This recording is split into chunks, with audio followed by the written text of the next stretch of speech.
Good morning, you guys. Welcome back to Southern Latitudes. I'm Robin, and I garden in East Central Florida. So, welcome to the channel. I have 3 things I really want to get done today. 2 of them are in the tomato family, and then one of them is putting some salvia out. But some tropical sage salvia. So anyhow, what's going on here is I gotta pound some T-post in up front, but not yet because it's still kind of early. So I'm gonna get the cherry tomatoes, the little sweet 100s. I'm gonna put those up front, and then I'll probably have a day of rest on Sunday and do family things, and then on Monday I'll come back here and do the weeding underneath that cattle panel and salsa garden, and then I will put in the big tomatoes for the spring. So that'll be all my canning tomatoes. All right, let's get this going out front. So this is where we're going up front here, and so that's broccoli back there, and then little cabbage, cauliflower up front here, and then I have this empty row in the middle. And I have some of this leftover chicken wire right here. I hope you can see that. And I'm just going to put it on one side of the tomatoes, not around the tomatoes, so I don't have to reach in or anything. But instead of using another cattle panel, I think most of my cattle panels are promised to other areas. So I will just go ahead and get these pounded in once everybody in the neighborhood wakes up. And I'll just put that there right now. I thought that'd be cute to put the dragonfly one up front. But then, you know, I'll measure the second post to wherever the wire ends. And that should do the sweet 100s probably on this side. And then I figured on this side will be all my patty pans, at least the yellow ones or the Benning's green tint patty pans. So yeah, that's where I'm going. And then the sweet potatoes will just stay right there and grow over summer to here. I may still end up using these plots for in the summer because I'm already thinking ahead. I may the lettuce will die out, although the artichokes should be perennial. And just thinking, you know, I probably put the sweet Anna butternut squash crossed with the Seminole pumpkin seeds out here again, because this will be done eventually. This will be, well, this side with squash ends pretty fast with heat. The cherry tomatoes may last longer, and then the broccoli will be done. So anyhow, I'm just thinking of my long game plan as well as my short game plan. Oh my goodness, these things look so good, except for the weeds. Gotta still weed in here. Just don't feel like it. Yesterday I ended up canning my vegetable beef soup, and on Monday earlier this week, whew, did you see the frost come out my mouth? It is a little cold out here for just a t-shirt, but I'll start warming up as I work. Anyhow, earlier this week I canned tomato basil soup, so I'm trying to get my soups done, you know. And then next week I'll work on beans. I have a lot of dried beans. I'd like to make them user ready or fast ready, whatever. My brain's not awake. Let me go have some breakfast. We'll be back to finish this project in a little bit.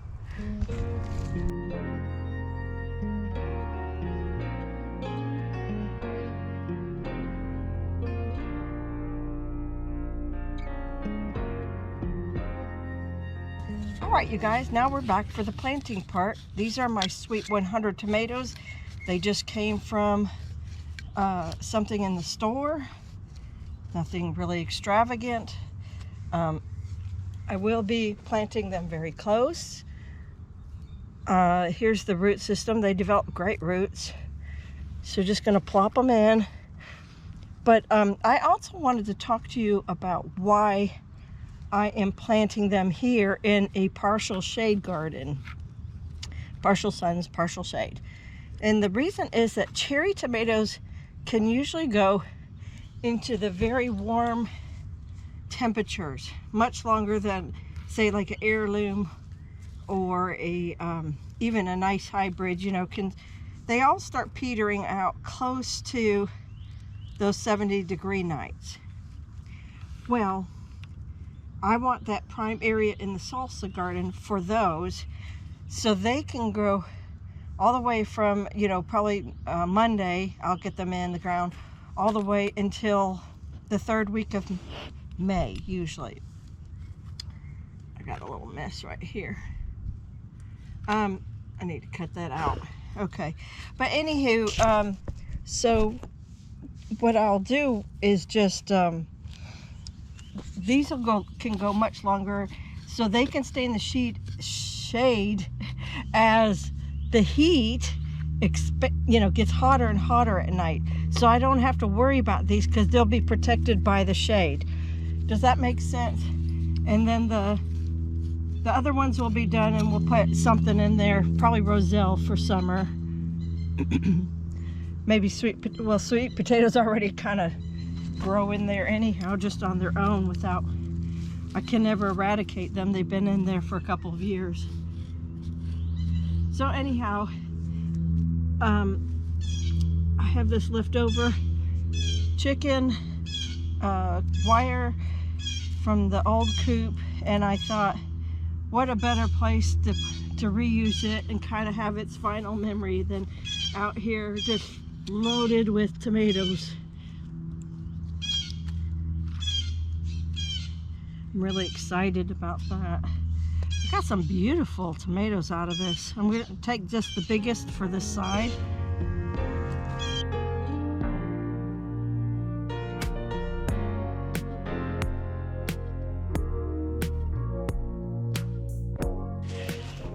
Well, it's Monday now.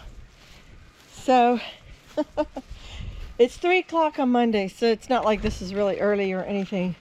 But I have been doing everything I can to avoid pulling weeds. I even tried to schedule a root canal, but they're like, you don't need one. Oh, so I gotta pull weeds. Don't want to, but I gotta pull weeds. All right. Should we get at it? Put the time lapse on? Oh, I still don't want to. We could till the little center part. Then I only have to pull a little bit of weeds. Maybe. Yeah, maybe. Let's do that.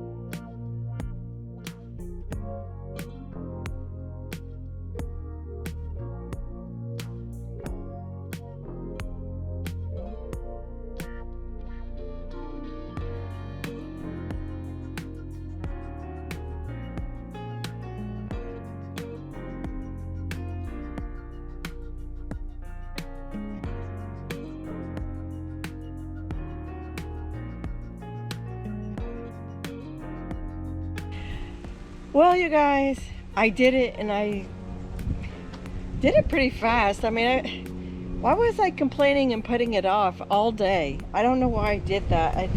It wasn't too bad with the gloves. I tried the tiller. I don't know if you caught it in time lapse, but it ended up catching the drip line here, and it wrapped and wrapped and wrapped. It must have coiled 1,000 times. And I tried to uncoil it the best I could, but then I got the bright idea to go run and turn on the water, so the water pressure helped push it as I uncoiled it, and that was a much better idea. But I still had to pull a lot. This let me show it to you. This Asiatic dayflower, see, it has this little blue flower on it. It's really cool, but it breaks off in segments. See, something like that? It's really difficult. I guess that's the way it likes to try to survive. But when its roots start going down a layer, see how it's not breaking off these. You still got to go back through and hand pull all of these. because, I mean, well, that's why it's a problem in my yard, because you can't ever get all of it. And it loves to just segment down with roots. I mean, it loves to root down with every single segment. Oh, it's a pain. Super big pain. Anyhow, now my hands are dirty again. But anyhow, so this whole first two sections, this section and this section, are nothing but my save seed called immokalee. And then down here I put in about a half dozen Dr. Whitey. I don't know why I keep torturing myself. I just grow it. I do like the flavor, but mostly I just like the challenge, because it doesn't have that great of like pollinating within itself and then making fruit and getting it all the way to the finish line. It's not the best tomato to throw in your garden, but I always give it a little bit of space, because I do like a little color besides just all the red.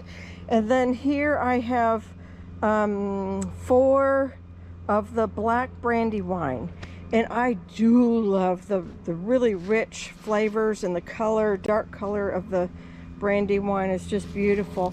So, and the immokalee's going to be a lot for canning, but also fresh eating. I do have the Salvador Selects right here for nothing but canning. I have over here in the second cattle panel, I have melons that are supposed to be coming up, the Lily Crenshaw, and they're not really popping up, and I'm pretty disappointed. So we're gonna give them a few more days, or no, we'll give them a week. We'll give them a week, because the nights have been kind of cold. If they don't start popping up, I actually have more Salvador Selects to throw in there. And while we're on the topics of melons, let's come over here. And the large slicer melons, are cucumbers, are just starting to pop up today. And then the little pickling, what were these, Max Pack cucumbers are coming up right now. Well, the past 2-3 days, right here in the first cattle panel. So pretty pleased with that. All right, you guys, well, that's the majority of my tomatoes going in this year for the 2024 season. Oh, I should mention that they are packed in tight. They're not packed in on the drips every 12 inches. I have emitters every 12 inches. They are actually every 6 inches. And in some cases, I just had a couple little extras and I threw them on the other side. I may have to hand water or something like that. But the reason why I do this, and I know they always say give a lot of breathing room and everything like that, and I have found I can cheat what the books say, because we're in our dry season right now up until May, the 3rd week of May, in my 10A zone. And for most of us Floridians, I would think the lower Floridians, we're still low humidity. And so that means we probably won't have a lot of bugs. We probably won't have a lot of blight and other fungal diseases and things like that until the rains come. So last year I tried it, and I packed in 3 or 4 cattle panels. I packed in, I think, 116 tomatoes. Yeah, and most of that was just 3 cattle panels. I don't think I had a full panel in the first one. So 116 tomato plants. We had no suffering until the crop of tomatoes was completed, and we had 175 pounds worth of tomatoes last year. So I'm gonna do it again. We'll pack them in tight. I'll do it every year until, you know, the weather changes and that's not possible. But I don't see why not. You know, I'm home every day, so I can keep a close eye on my tomatoes and my gardens, and if they get wilty and over dry. And I do have irrigation, but I have to leave it on for a long time. Sometimes it's easier just to come in and hand water a spot very quickly. It just depends on the variety, and you know, if it's phasing out or just growing. There's a lot of different factors that will make me either bring in the hose or not. But anyhow, I'm really happy. This is behind me. I can rest. It's February 25th. Usually I try to get in about the second week of February, and then I'm good to go. That's all I need on a increasing sun daylight time. Does that make sense? Let me say that slower and better. In the time of year when the daylight is increasing, I can really maximize my growing during that time. And then I still have jars of tomatoes and tomato paste and pizza sauce and all that from last year. So that's the best time, and I only have to can tomatoes once a year then. Anyhow, so that's it. I hope you guys are having a great day. Take care, God bless, and I'll see you in the next video. I don't know, probably will be pulling weeds. Bye.